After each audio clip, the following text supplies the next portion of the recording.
बिहार में साल के अंत में चुनाव है। उससे पहले लगातार बिहार के इतिहास से जुड़ी हुई तमाम जानकारियां और खबरें हम आप तक पहुंचा रहे हैं। इसी कड़ी में आज बात करेंगे एक ऐसे बिहार के महाकांड की जिसने वाकई में देश भर को झकझोर के रख दिया था। बिहार में 1977 के बेलछी हत्याकांड दलितों के खिलाफ उस दौर के सबसे भयानक घटना के तौर पर देखा जाता रहा। इस घटना का असर कुछ ऐसा था कि जो जनता पार्टी की सरकार थी, देखते ही देखते वो अलोकप्रिय हो गई और इंदिरा गांधी के हाथी पर की गई सवारी के बाद एक बार फिर एक बड़े कमबैक के साथ इंदिरा गांधी और कांग्रेस नजर आई। 17 साल बाद इसी राज्य में एक और मामला सामने आया जो वैसा ही डरावना था, वैसा ही विभत्स था और वैसे ही था कि पूरा देश उस पर सोचने को मजबूर हो गया। यह हत्याकांड था भोजपुर जिले के बथानी टोला का कांड। बथानी टोला हत्याकांड क्या है? इस हत्याकांड की पृष्ठभूमि क्या थी? बथानी टोला नरसंहार में किसे निशाना बनाया गया था? कौन लोग थे जो इस घटनाक्रम में शामिल थे? इस हत्याकांड को लेकर जिस तरीके से उनकी पूरी एक कह लीजिए कि एक तस्वीर तैयार हुई थी, उस तस्वीर को लेकर क्या कुछ राजनीतिक तौर पर उसका असर देखने मिला, ये और इस तरह की तमाम बातें समेटे हुए हम आपको बताते हैं आज वो डरावनी कहानी। बथानी टोला नरसंहार में किसे किसे निशाना बनाया गया था, ये एक बड़ी बात थी।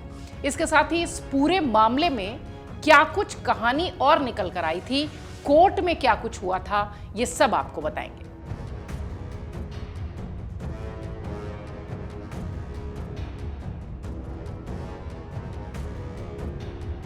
अरुण सिन्हा 2011 में उनकी किताब आई Nitish Kumar and the rise of Bihar. इस किताब के मुताबिक 1970 के दशक में बिहार के ग्रामीण क्षेत्रों में जब भारतीय कम्युनिस्ट पार्टी, मार्क्सवादी कम्युनिस्ट पार्टी और भारतीय कम्युनिस्ट जो लेनिन की मार्क्सवादी पार्टी है, समरस समाज पार्टी ने एक सामाजिक ताना बाना धीरे धीरे बदलना शुरू किया। एक तस्वीर बदलती दिखाई पड़ी, राजनीतिक परिप्रेक्ष्य में यह बदलाव नजर आने लगा। इन पार्टियों के नेतृत्व में 1970 के मध्य तक मजदूरों के तबके ने उच्च जातियों से आने वाले जमींदारों और जमीन पर कब्जा करने वालों के खिलाफ आवाज बुलंद करनी शुरू कर दी। इसके चलते एक खूनी संघर्ष की शुरुआत हुई। इसी चिंगारी के चलते 1977 में बेलछी हत्याकांड हुआ, जिसमें गांव में घुसकर कई दलितों को मौत के घाट उतार दिया गया। 1996 के बथानी टोला नरसंहार से पहले का घटनाक्रम भी काफी हद तक 1970 के दशक जैसा था। दरअसल हुआ कुछ ऐसा था कि भारतीय कम्युनिस्ट पार्टी के सैकड़ों की संख्या में जो उनके मजदूर थे, उन्हें एकजुट किया गया। मांग उठाई गई कि उच्च जाति की बड़ी जाति वाले जो किसान और जमींदार हैं, उन्हें कम से कम न्यूनतम आय मुहैया कराई जाए। उस दौरान खेतिहर मजदूर प्रतिदिन 25 रुपए और 2 किलोग्राम चावल यानी 2 किलो चावल पर ही काम कर लिया करते थे। महिलाओं को भी थोड़ा कम मेहनताना मिलता था। ये उस वक्त की तस्वीर हम आपको बता रहे हैं। उस दौर में सरकार ने मजदूरों के खिलाफ या मजदूरों के लिए जो भी काम किया था, वो इसी तरह का दिखाई पड़ता था। उनका जो न्यूनतम मेहनताना था, जो दिहाड़ी थी डेली की, वो 32 रुपए तय की गई थी। हालांकि जमींदारों और बड़े किसानों ने दलित और पिछड़े समाज से आने वाले इन मजदूरों के मेहनताना बढ़ाने की मांग को अनसुना किया। भारतीय कम्युनिस्ट पार्टी ने पहले ही ऐसे किसानों को एकजुट करना शुरू कर दिया था। कई दिनों से वो इस मुद्दे को उठा रहे थे और किसानों को एकजुट कर रहे थे। मजदूर एकजुट हुए और काम से इनकार करने लगे। ये बात उच्च जाति के जमींदारों को पसंद नहीं आई, जो आमतौर पर आपने फिल्मों में भी देखा होगा। आगे जो कुछ हुआ वो बथानी टोला नरसंहार के नाम से जाना गया। जी हाँ, तस्वीर इस तरह की जो बनी वो नरसंहार के रूप में दिखाई पड़ी। बिहार के भोजपुर जिले में एक गांव है, उसका नाम है बड़की खराव, जहां 1996 के करीब 400 घर हुआ करते थे। यहां बड़ी संख्या में भूमिहार और राजपूत जैसी उच्च जातियां रही हैं और जमीन का मालिकाना हक भी इन्हीं के पास रहा है। दोनों जाति के लोगों के तब गांव में 60-60 घर हुआ करते थे। गांव में राजपूतों और भूमिहारों की संख्या दलितों के मुकाबले कम थी। इसके बावजूद इन उच्च जातियों का पूरे क्षेत्र में बड़ा वर्चस्व था। राजपूत भूमिहारों के अलावा 35 घर मुस्लिमों के, 25 घर यादवों के और कोयरियों के जो घर थे वो 20 की संख्या में यहाँ पर बताए गए थे। इस गांव में इस तरीके से जातीय समीकरण दिखाई पड़ता था। राजपूत और भूमिहारों के पास जमीन का एक बड़ा हिस्सा था। नरसंहार की चिंगारी एक घटना से लगी, या यूं कहें कि ये चिंगारी आग बनी। कहानी शुरू होती है फरवरी 1996 से। इकोनॉमिक एंड पॉलिटिकल वीकली में बेला भाटिया के लेख को अगर देखें तो उन्होंने justice not vigilance the Bathani Tola massacre and Ranvir Sena in Bihar में पीड़ितों के हवाले से एक लेख लिखा था।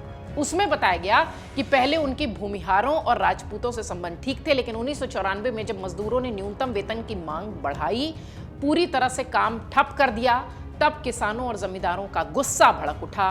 प्रशासन ने किसी तरह इस टकराव को कम कराया, लेकिन तनाव का जो बीज था वो यहीं से बोया जा चुका था। आरोप लगा कि जमींदारों ने करीब 25-30 एकड़ जमीन पर कब्जा कर लिया। इसमें इमामबाड़ा और करबला से जुड़ी 1.5 एकड़ जमीन भी शामिल थी। बताया भी गया कि इसके चलते जातीय तनाव में धार्मिक कोड़ भी जुड़ गया, क्योंकि इलाके के मुस्लिमों ने इसका विरोध कर दिया। इस पूरे घटनाक्रम में आग में घी का काम किया फरवरी 1996 की भारतीय कम्युनिस्ट पार्टी के करबला मुक्ति मार्च ने, जिसमें बड़की खराव गांव के उच्च जाति के 2 लोगों की मौत हो गई। बताया भी गया कि इस घटना के बाद पूरे गांव में तनाव हो गया। 24 अप्रैल 1996 का दिन आता है। बड़की खराव गांव के करीब ही धनचुआ गांव में गडेरी जाति के ज्ञानचंद भगत का शव खेत में मिलता है।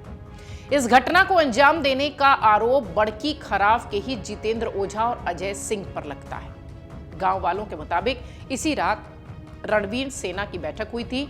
अगले दिन गांव में सुल्तान मियां नाम के एक शख्स की हत्या हुई। आरोप एक बार फिर राजपूत समाज पे लगा। अजय सिंह जो राजपूत समाज से आते थे और उन्हीं की जाति के लगभग 4-5 लोगों के ऊपर इस हत्या का आरोप लगा। इस घटना के बाद सुल्तान की लाश को लाना मुस्लिम समुदाय के लिए मुश्किल हो गया। नईमुद्दीन के एक शख्स ने हिम्मत कर सुल्तान का शव उसके घर पहुंचाया। हालांकि सभी 35 मुस्लिम परिवारों को यह समझ में आ चुका था कि राजपूतों का हमला उन पर कभी भी हो सकता है। ऐसे में इन सभी मुस्लिमों ने बथानी टोला में पनाह ले ली।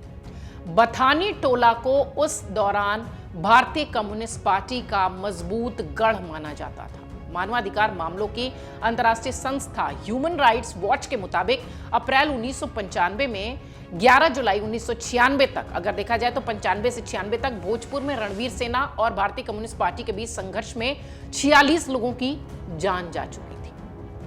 ये उससे जुड़ी कुछ घटनाएं हैं जो हम आपको लगातार बता रहे हैं। शुरुआत में अगर आपको वापस ले चलें बथानी टोला नरसंहार, उसकी चर्चा करें तो मोहम्मद सुल्तान का शव लाने गए नईमुद्दीन जमींदारों की आंख में चुभने लगा था। इसके बाद जमींदारों ने रणवीर सेना से संपर्क किया और बथानी टोला पर हमले की तैयारी की। ये सुनकर आपको किसी फिल्म की स्क्रिप्ट लग रही होगी, लेकिन वाकई में इसी तरह से बथानी टोला का नरसंहार हुआ। उच्च जातियों के गुस्से की भनक बथानी टोला के लोगों को लग गई थी। इसी वजह से जिला प्रशासन को रणवीर सेना की साजिश को लेकर जानकारी दी गई। पुलिस ने कुछ चौकियां भी लगाई थी। इसके बावजूद 11 जुलाई 1996 की दोपहर को रणवीर सेना के कई लोग बथानी टोला गांव के आसपास इकट्ठा हुए। इन लोगों का लक्ष्य एक था, 29 अप्रैल से बथानी टोला में छिपे लोगों को खदेड़ना। अरविंद सिन्हा और इंदु सिन्हा की नवंबर 1996 की जनरल रिपोर्ट के मुताबिक रणवीर सेना के करीब 150 से 200 लोग आधुनिक हथियारों के साथ गांव के बाहर जुटे थे। इन लोगों ने लगातार गोलियां दागते हुए पहले गांव के अंदर एंट्री ली। इसके बाद लगातार फायरिंग कर महिलाओं और बच्चों समेत 21 दलितों और मुस्लिमों को मार गिराया। मृतकों में 1-2 महीने का बच्चा भी था और कुछ गर्भवती महिलाएं भी। इसलिए हमने कहा कि देश को झकझोर देने वाला यह हत्याकांड था। बताया यह गया कि बथानी टोला के लोग पारंपरिक हथियारों के जरिए रणवीर सेना का मुकाबला करने उतरे थे, लेकिन बंदूकों के सामने उनकी एक नहीं चली। अधिकतर लोग गांव छोड़कर खेतों की तरफ भागे। इस दौरान रणवीर सेना के लोगों ने उनकी झोपड़ियों तक में आग लगा दी। यह उत्पात, ये पूरी घटना करीब 1 घंटे तक चलती रही। यह तबाही का मंजर लगभग 1 घंटे तक देखने मिला। लोगों का यह भी आरोप है कि साहर पुलिस स्टेशन की बथानी टोला से दूरी सिर्फ 7 किलोमीटर की थी, लेकिन पुलिस दस्ता जो था वो शाम को पहुंचा। बथानी टोला नरसंहार को रणवीर सेना और भारतीय कम्युनिस्ट पार्टी के बीच के संघर्ष के तौर पर देखा जाता है। जमींदार वर्ग भारतीय कम्युनिस्ट पार्टी के कार्यकर्ताओं और इसके जमीन को बड़े किसानों से छीनने के तरीके को नक्सल आंदोलन करार देते थे। ह्यूमन राइट्स वॉच के मुताबिक पश्चिम बंगाल के नक्सलबाड़ी में 1968 में शुरू हुआ नक्सल आंदोलन बिहार तक 1970 के दशक में फैल चुका था। भारतीय कम्युनिस्ट पार्टी के इसी विचारधारा के तहत जमींदारों से जमीन छीनने में जुटी थी। एक तरीके से कह लीजिए कि ये विचारधारा और नक्सल संगठन आम लोगों पर हमले में भी शामिल रहे। हालांकि 1970 के दशक के मध्य में इस संगठन ने जाति व्यवस्था को निशाना बनाना शुरू कर दिया।